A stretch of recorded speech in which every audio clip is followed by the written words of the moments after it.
The bride was sent to the wrong ranch, but the little girl clung to her skirt and whispered, "God finally sent you to us." Montana Territory, winter of 1008, 169.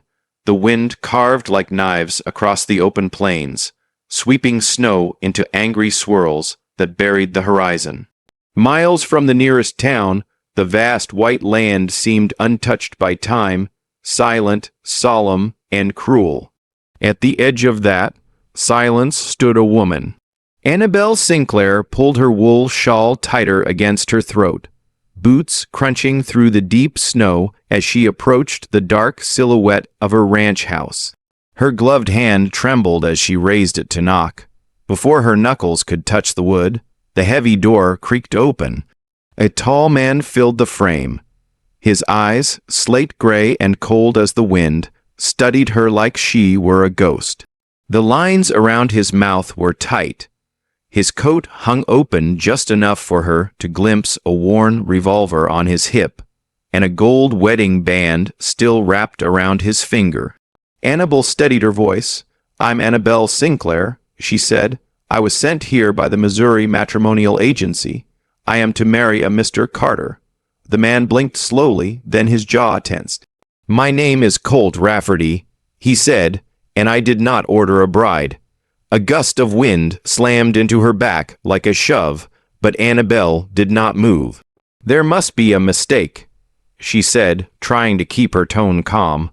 "The letter said this was Red Bluff Ranch. This is Red Bluff, is it not?"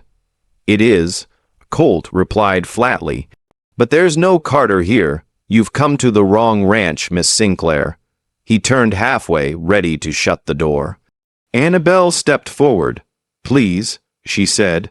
"There's a storm coming, and the last stagecoach already left for Fort Banner." "I have nowhere else to go." Colt hesitated just a fraction. Then he stepped aside. "You can come in, but only for the night." She exhaled, her body aching with cold and exhaustion, and crossed the threshold. The warmth inside felt like falling into a memory. The ranch house was sparse but solid. Stone fireplace crackling rough honeyed furniture walls that whispered of years without laughter. She placed her small travel trunk near the door and looked around. A single child's bonnet hung beside a man's rifle. A child's wooden horse sat abandoned near the hearth, and on the mantel, half-dusted, was a woman's portrait. Colt followed her gaze. "She passed 3 years ago," he said stiffly. "My wife." Annabelle nodded softly, then turned back to him. "I did not come here to replace anyone," she said. I have nowhere else to be." He said nothing. "Just motion to the spare room down the hall. You can sleep there tonight. In the morning, I will take you back to Fort Banner." She wanted to argue, but she was too tired, so she nodded and turned toward the hallway. Then, before she could take another step, a sound stopped both of them. Soft footsteps. Out of the shadows of a nearby room, a small figure emerged. A girl, no more than 5 years old, barefoot in a faded blue nightdress. Her dark hair fell in unbrushed waves to her shoulders. Her face was pale, her eyes wide like she had seen something no child ever should. Colt froze. His hand instinctively went to his side, not for his gun, but for steadiness. The girl walked straight toward Annabelle. Not a word was said, and then tiny fingers reached out, clutched the edge of Annabelle's skirt, and in a voice that had not been heard for 3 years, soft, breathy, broken, the child whispered, "God finally sent you to us." The room went still. Colt's breath caught in his throat. He took a step forward. "Emmy," the little girl said nothing more, but her grip on Annabelle's skirt tightened. Her body pressed gently to the warmth of a stranger. Colt knelt slowly, disbelief all over his face. "She hasn't spoken," he murmured, "not since." He did not finish the sentence. The words were too heavy. Annabelle knelt down to meet the girl's eyes. "Hello, sweetheart," she said gently. "My name is Annabelle." The child looked up, lips trembling. "Are you going to leave too?" she asked, barely audible. Annabelle's heart cracked like ice. She touched the girl's cheek. "No," she said, "not tonight." Colt stood in silence, his hands clenched at his sides, eyes filled with something between awe and fear. He looked at Annabelle, and for the first time since she arrived, his voice softened. "Stay," he said. "At least until the storm passes." Annabelle nodded once, but in her gut she knew. The storm had already come, and she was already inside it. The storm did not break. It stayed heavy over the land, burying the hills in white and sealing the roads in silence. Days passed, but the snow only deepened. Colt did not speak much, but on the morning after Annabelle arrived, he informed her she could stay a few more days until the weather cleared. He did not say it kindly, but not cry either. It was simply fact. Annabelle accepted without question. She had nowhere else to go. The ranch house felt like it hadn't changed in years. Time clung to the corners, heavy, unmoving. On the mantel, the photograph of a woman watched over the room with quiet dignity. Her hair was pinned high, her smile delicate but unsmiling. A thin layer of dust on the frame suggested it had been untouched for months, perhaps longer. A piano stood in the parlor, its surface scratched, keys yellowing. Annabelle ran her fingers along the lid but did not lift it. She imagined it had once sung with joy, maybe lullabies. Now it held only silence. In the wardrobe of her guest room, she found a dress, still hanging, fine lace, faded blue. The sleeves were stitched with care. She knew, without asking, that it had belonged to the late Mrs. Rafferty. Perhaps Colt had meant to pack it away. Perhaps he could not. Colt remained distant. He spoke in short, functional sentences. He rarely met her eyes, yet his actions were precise, thoughtful. He added extra logs to the fire before she woke. He nailed down a loose window panel in her room when the wind howled through. He repaired a crack in the kettle handle after seeing her struggle to pour tea. These things he did without a word, as if he were repairing the house for no one in particular. Annabelle noticed, and she understood. Emmy, meanwhile, began to bloom like a shy flower in frost. At first, the girl hovered at the edge of the room. Never far, never close, she followed Annabelle with her eyes, clutching a small rag doll with missing buttons. She did not speak again, not even a whisper, but she watched. One afternoon, while Annabelle sat by the window, mending her glove, Emmy placed a folded piece of paper beside her on the table and skewered away. It was a drawing. 3 stick figures, one tall man, one woman with yellow hair, and a small girl holding both her hands. Above them, a bright sun and something scrolled in uncertain letters. "Mama." Annabelle pressed the paper to her chest. Her breath hitched. The next morning, Emmy brought her a crooked plate of biscuits, half burned and lopsided.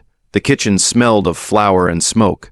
Annabelle thanked her like it was a royal feast and ate each bite with care. Emmy smiled for the first time, tiny, unsure, but real. Later that week, while Colt worked in the barn, Annabelle sat outside with Emmy in the brittle sunlight. The girl climbed into her lap and curled there like she belonged. Annabelle read to her from a worn Bible she found on the shelf. Emmy did not understand all the words, but she listened. Her small fingers played with the edge of Annabelle's sleeve. Inside, through the window, Colt watched them. He did not interrupt. The warmth between them did not chase away the cold, but it built a space within it, a quiet fire that held back the dark.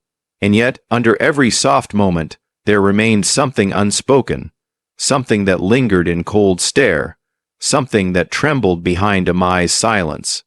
The house was healing, perhaps, but it was not whole, not yet. Colt found the letter by accident. He had been searching the guest room for extra blankets. Annabelle had mentioned the draft last night and spotted the envelope tucked beneath a folded shawl. He should not have opened it, but the paper was unsealed, and curiosity had a way of turning into something else when silence filled a house. The handwriting was delicate, but the words cut deep. Her injuries have healed well enough. She may live a long and healthy life. However, the trauma to her abdomen has caused lasting damage. The likelihood of childbearing is minimal to none. Colt folded the letter slowly as though it were made of glass.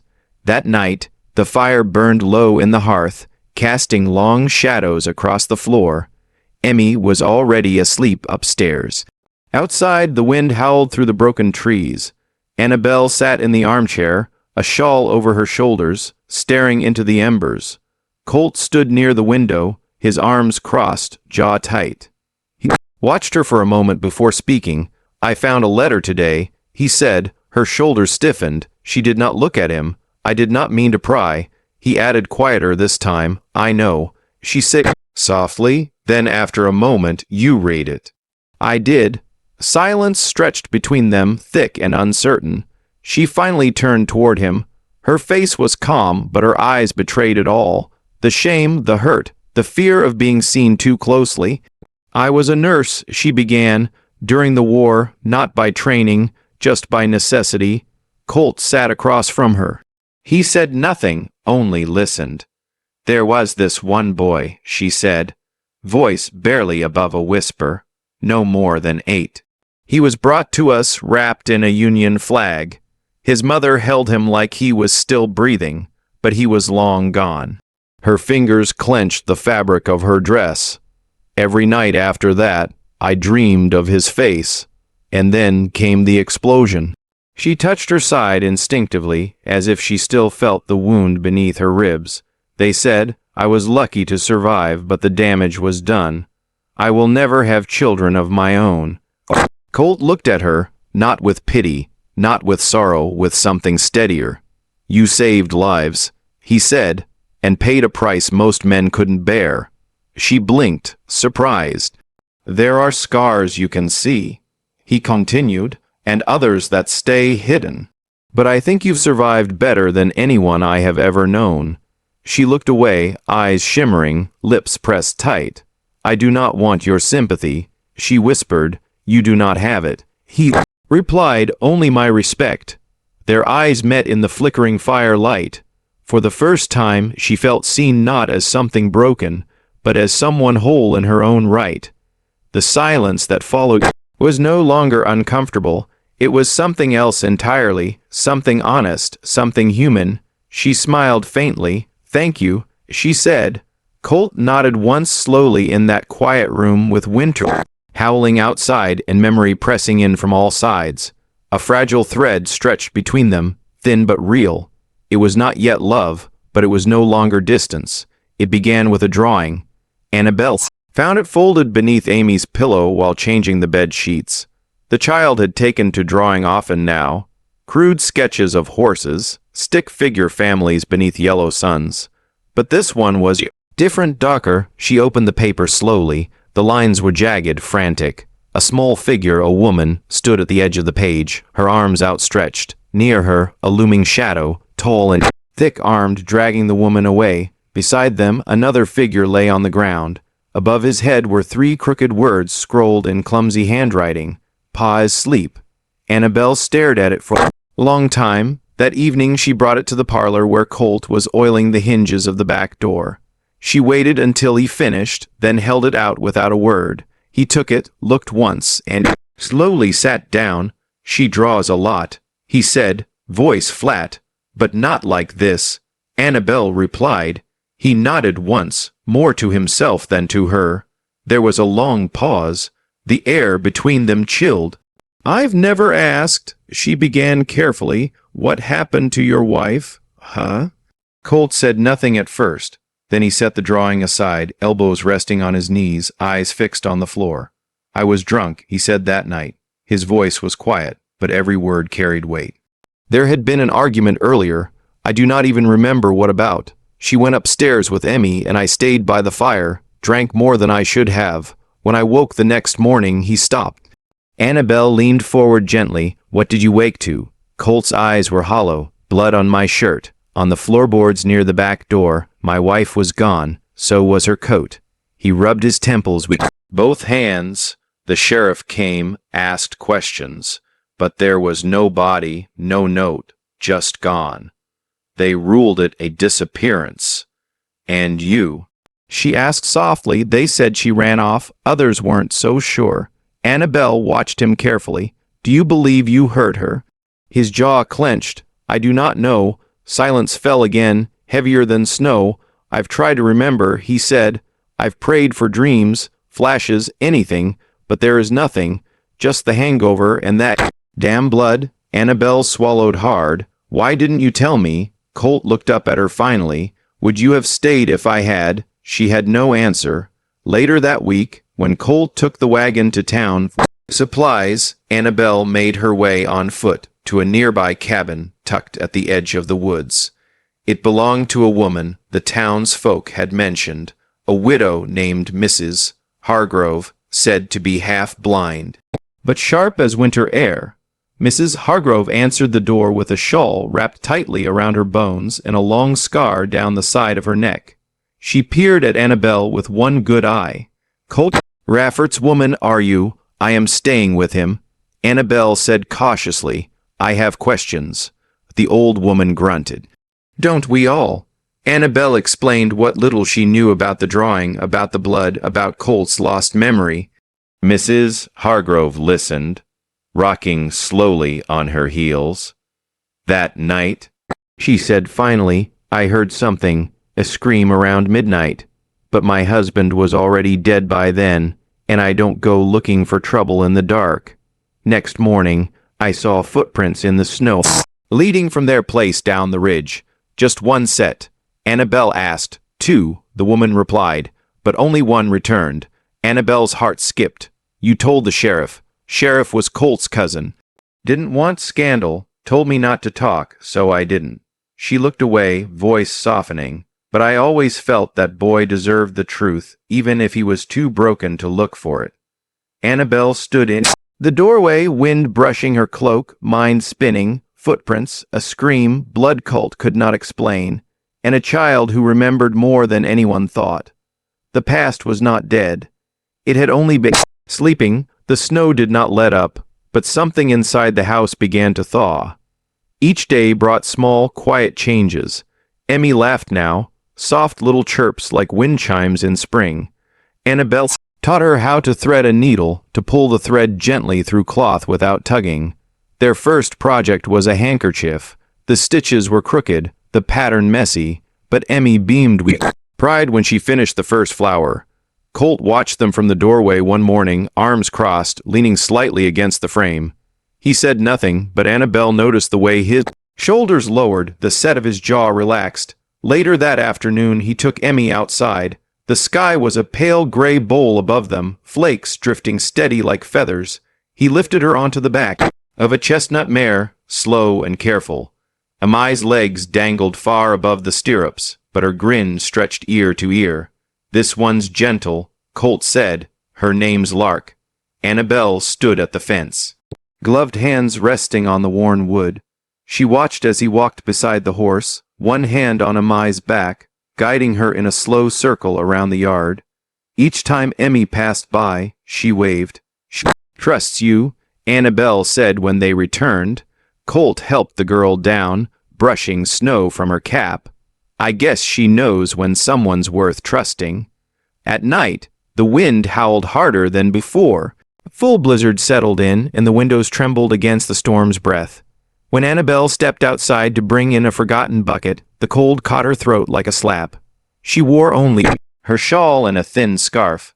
Before she could return inside, Colt appeared behind her. He reached without a word, pulling his own thick coat from his shoulders and draping it over hers. You'll freeze. Like that, he murmured. Their faces were close, too close. Snow clung to his lashes to the brim of his hat. His breath curled in the narrow space between them, warm against her cheek. His hand lingered as he adjusted the coat's collar, fingers brushing her neck. Annabelle looked up at him. His eyes weren't cold anymore. They were tired, maybe wounded, but open in a way she had never seen before. Thank you, she said, voice nearly lost to the wind. He nodded once, then turned to open the door. Back inside, they stood near the fire, the coat still wrapped around her. Emmy was asleep, in the rocking chair, her doll resting on her chest. The storm outside was merciless, but the room glowed golden. I met her at a fair, Colt said suddenly.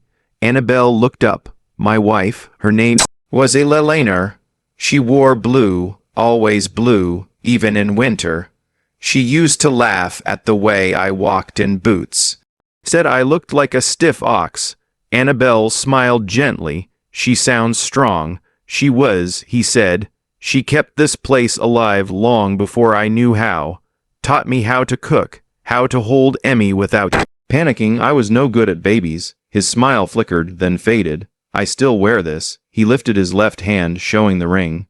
Because I'm afraid if I take it off, I'll forget the sound of her voice. Annabelle reached out slowly, carefully. Her hand came to rest over his chest just above the heartbeat. Maybe she said she wants you to remember something else now. Not just her voice, but the way she loved you and how much you still have left to give. Colt swallowed hard. I do not know how, he said. You do, she replied. You already are. His hand hovered just beneath hers, not touching. But close. The storm raged outside, fierce and unforgiving. Inside, the warmth between them held, fragile but real. And for the first time since she arrived, Annabelle did not feel like a guest in this house. She felt like she had been waited for. The snow had begun to melt. Days grew longer, though the air still bit with winter's breath. Inside the house, the quiet routine of newfound warmth carried on. Annabelle's stitching, Colt's repairs, Emmy's laughter in the yard. But peace has a way of warning just before it breaks. One afternoon, while Colt was tending to the horses beyond the southern fence, a rider approached the ranch. Annabelle stood in the doorway, shielding her eyes from the sun. As the man dismounted, he wore a dust-covered coat, a battered hat pulled low, his boots dragged with the weight of distance, but something about his posture was familiar, too familiar. Annabelle stepped forward cautiously. Can I help you? She asked. The man removed his hat. Beneath it was a face weathered by years, but unmistakable. Hard-set jaw, eyes like rusted nails. Name's Danner, he said. Used to work this place a few years back. Heard Colt Rafferty might still be living here. Annabelle nodded slowly, throat tightening. Emmy had come to the doorway beside her. Small hand wrapped around Annabelle's fingers. But the moment the girl saw the man, her entire body stiffened. Then she turned and bolted. Emmy, Annabelle called, but the girl was already inside, vanishing down the hall. Annabelle turned back to Danner. He's out by the south fence, she said tightly. Danner nodded once, then began walking. Inside, Annabelle found Emmy curled beneath the bed in the guest room, her tiny frame shaking violently. She knelt. Sweetheart, what is it? Emmy didn't speak. She simply grabbed a piece of charcoal from the nearby sewing table and frantically drew on the wooden floorboards. Fast, desperate strokes. Annabelle watched. A woman, a child, a man with a blade, blood. The same shadowy figure from Emmy's past drawings. Annabelle's heart pounded. She stood and made for the rifle mounted above the fireplace. But before her hands reached it, the doors slammed open. Danner, his eyes found her with eerie calm. She remembers, don't she? He said. Annabelle stepped back. You killed her, she said. He smiled, but it didn't reach his eyes. She wasn't supposed to be there. Neither was the kid. But your man, Colt, he was too deep in drink to see straight. He stepped forward, pulling a knife from beneath his coat.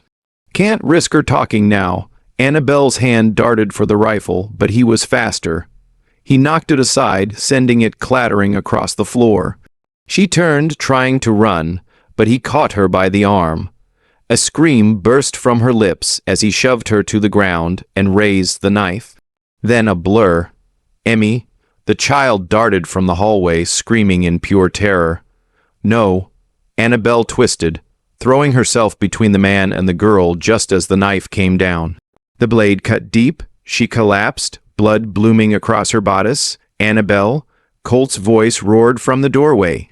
The crack of her rifle shattered the air. Danner stumbled backward, clutching his side.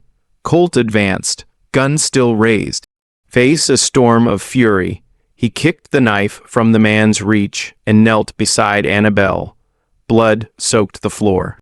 Stay with me, Colt said hoarsely. Annabelle's eyes fluttered.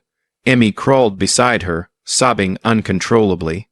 Then, through the choking gasps, came the sound that shattered everything. "Mama." Emmy screamed. "Mama, don't go." Colt froze. Tears streamed down the girl's face as she clung to Annabelle's arm. Outside, neighbors drawn by the gunshot began to arrive. One of them, a former deputy, recognized Danner immediately. They called for the sheriff. It did not take long for the truth to unravel. With Emmy's trembling testimony and the neighbor's recollection of the scream years ago, Danner was arrested.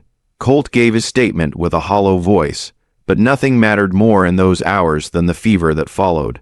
Annabelle drifted in and out of consciousness, her skin pale as moonlight, her breath shallow. Colt barely left her side. He sat through the nights, mopping her brow, whispering her name, begging her to fight. Once, when the fever broke briefly, she stirred. Her eyes met his. "You stayed." She whispered, "I never should have let you get hurt." He choked. She smiled faintly, worth it for her. From the doorway, Emmy tiptoed in. She climbed on to the bed beside Annabelle and gently placed a damp cloth across her forehead, mimicking what she'd seen Colt do. Then, looking at him with eyes far older than her years, she whispered, "She's my mama now." And Colt, broken, breathless, could no longer deny the truth in that. He leaned down, brushed Annabelle's hand to his lips, and said, "You saved us both."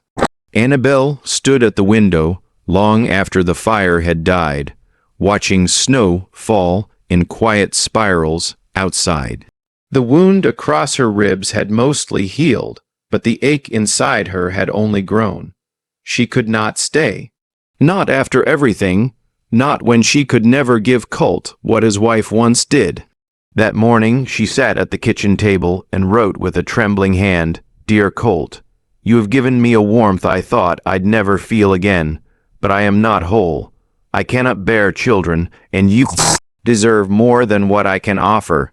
You and Emmy need someone who can give you a real future, not just pieces of one. Please know that I love you both, but love is not always enough." She folded the letter carefully and placed it on the mantel beneath the photograph of Eleanor. Then she turned to pack. Upstairs, Emmy stirred from her nap. The house was quiet, too quiet. She crept down the stairs in her socks. Doll clutched in her arms. That was when she saw the letter. Her name scrolled in the second paragraph right after the words, "I cannot be her mother." Her chest tightened. Emmy did not cry.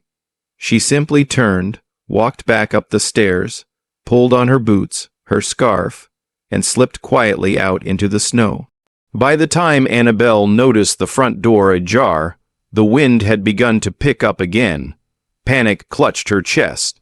She raced upstairs, calling Emmy's name, tearing through rooms. Nothing. "Colt," she screamed, rushing outside. "She's gone." He had just returned from the barn and dropped the saddle in the snow. "What do you mean she's gone?" "She read the letter," Annabelle said, eyes wild with guilt. "She thinks I'm leaving because of her." Without another word, Colt ran to the barn. He saddled the mare with practiced speed and hoisted Annabelle up behind him. The storm was coming in faster than they'd feared. White swallowed the horizon, tracks in the snow already blurred by the wind. They searched the riverbed, the tree-line, called until their throats were raw. "Emmy!" Colt shouted into the wind, "Emmy, come back," but only silence answered. Then, just before nightfall, Annabelle spotted a splash of blue between the trees. He slid off the horse before it stopped moving. There, huddled beneath a gnarled pine, lay Emmy, arms wrapped around her doll, cheeks pale, eyes barely open. "Baby!" Annabelle choked out, falling to her knees. "What have you done?" Emmy's lips trembled. "You don't want me anymore." Annabelle pulled her close, cradling her with shaking arms. "No," she whispered, pressing her forehead to the child's. "I was never leaving you. I thought I was protecting you. But I was wrong." Colt knelt beside them, wrapping his coat around them both, his hands trembling. "Don't you ever run from us again," he said, voice cracking. "You're our little girl." "Nothing changes that." Emmy's small arms reached up, locking around Annabelle's neck. "I want you to be my mama forever. she whispered, and Annabelle, crying now, held her tighter. Then I will be, she said, forever if you'll have me. Colt's hand found Annabelle's, squeezing it in silent agreement. In the middle of the snow-covered forest, with the wind howling and the past finally behind them, a broken family was made whole again. The next morning, the storm had passed. The world outside was blanketed in fresh white. Trees bowed under snow, and the air was still and cold. Inside, the house stirred gently, fire crackling, soup warming on the stove, and the soft hum of life returning after a long, hard night. Emmy lay curled beneath a quilt beside Annabelle, her small fingers twined with hers. She had not let go since they found her. Colt stood near the window, arms crossed, watching the horizon. He looked tired but different, lighter, resolved. After breakfast, he asked Annabelle and Emmy to take a walk. They bundled up, stepping into the snow together. The sun had returned, casting golden light over the frozen world. At the creek, Colt stopped and turned. "I've been thinking," he said, "about what makes a family."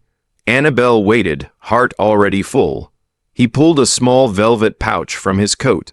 Inside was a ring, worn, simple, and trembling slightly in his fingers. "I wore this too long," he said, holding up his left hand. Then he slowly removed his wedding band and held it in his palm. "She's gone and I loved her. But loving her doesn't mean I stop living." He looked at Annabelle, his voice soft. "Emmy needs a mother, and I need you." Tears welled in her eyes. "Family isn't about where we come from," Colt said. "It's about where we choose to stay." Then he dropped to one knee. "I choose you, Annabelle Sinclair. Will you marry me?" She didn't answer with words at first. She dropped to her knees beside him, arms wrapping around Emmy, who had followed close behind. "I'm sorry," Annabelle whispered to the child. "I'm sorry I made you think I didn't want you." Emmy clung to her. "I knew you did. I just got scared." Annabelle turned to Colt, her hand still resting over Emmy's. "I was sure I'd missed my chance to be part of something whole. That I was only good at leaving." Colt reached for her hand. "But you stayed," she said, "and so will I." She nodded, tears trailing down her cheeks. "Yes, I'll marry you." He slid the ring onto her finger, his wife's ring, now carrying a new promise. 1 week later, the church and fort banner opened for a quiet wedding.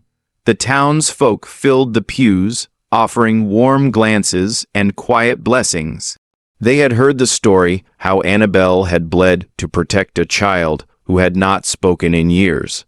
How Colt had found peace in the woman he never expected. Simple wild flowers lined the aisle. Colt stood at the altar in his best shirt, visibly nervous. Then the doors opened. Annabelle entered in a dress borrowed from the town's seamstress, hair pinned with sprigs of lavender. But it was Emmy who turned every head, walking proudly in her blue dress, scattering petals with the joy only a child could carry. When the preacher asked who gave the bride away, Emmy spoke without hesitation. "I do." Laughter filled the room. Colt's eyes filled with light. After the vows, after the kiss, and after Emmy threw her arms around both of them, the three walked out together into the sun, no longer bound by grief, but united by grace. That night, as the fire crackled low, and Emmy slept peacefully between them, Annabelle stared at the ceiling with quiet wonder. She whispered, just once, "I wasn't born to be a mother, but I was called to become one." And in that house where so much had been lost, something finally felt found. If this story touched your heart, if you felt the chill of a Montana winter, the warmth of a loved hard-earned, and the power of a little girl's first word, then you are the reason we tell these stories. Here at Wild West Love Stories, we believe that even in a world of silence, sorrow, and snow, love still finds its way. From a forgotten war nurse to a grieving rancher to the small footprints in the snow that led them home, this wasn't just survival. This was the story of choosing family and becoming what you never thought you could be. Subscribe to Wild West Love Stories for more unforgettable romances from the American frontier, where bullets missed but hearts didn't. Hit the bell so you never miss a love that defies time, blood, or boundaries, because some families aren't born, they are chosen with courage.